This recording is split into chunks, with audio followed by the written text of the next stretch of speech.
Okay, people, here we go again with yet another Duolingo German lesson. Oh, damn, I don't have any hearts. I'll have to refill them. Bear with me for a second. I'll turn the music on. Here we go. Much better. So now let's just talk about life. I personally hate doing German.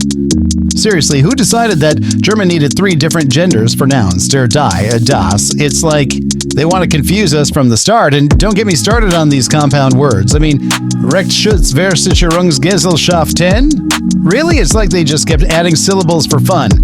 But hey, I must be a glutton for punishment because I keep coming back. I mean, I really do want to learn German. There's something kind of beautiful about the language, and even if it does make me want to pull my hair out half the time.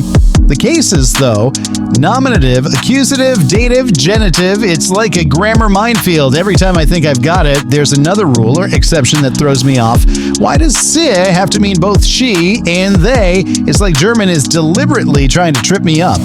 And don't even get me started on the word order. It's like playing a game of linguistic Tetris, trying to fit everything into the right place. But you know what?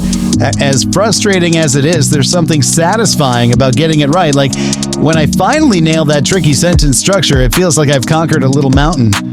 You'd think by now I'd be used to it, but nope. Every time I start, it's like jumping into a linguistic black hole. Who knew a language could have so many rules? And the gendered nouns, why German? Why? It's like they want to make sure we never feel confident. Der, die, das. They might as well be dizzy, dazed, and confused at this point. In these cases, I mean, seriously, 4 cases for a noun, who has time for that?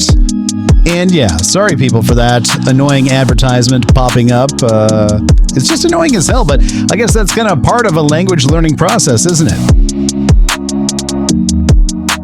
All right, let's cut this bit out.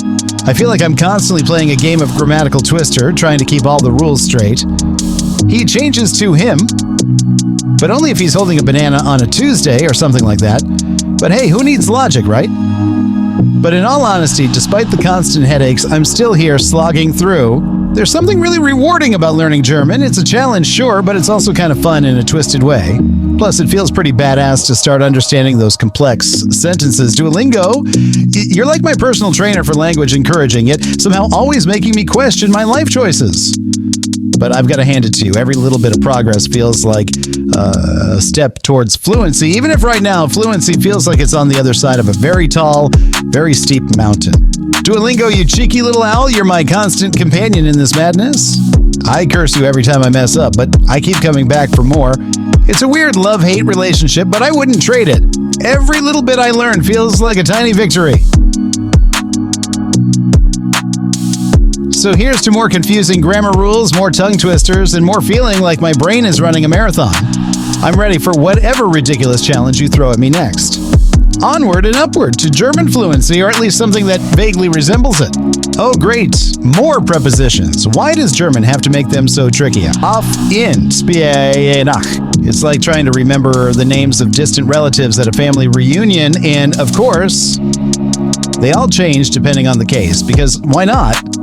Then there are these separable verbs. Who thought it was a good idea to split verbs in half and scatter them across the sentence?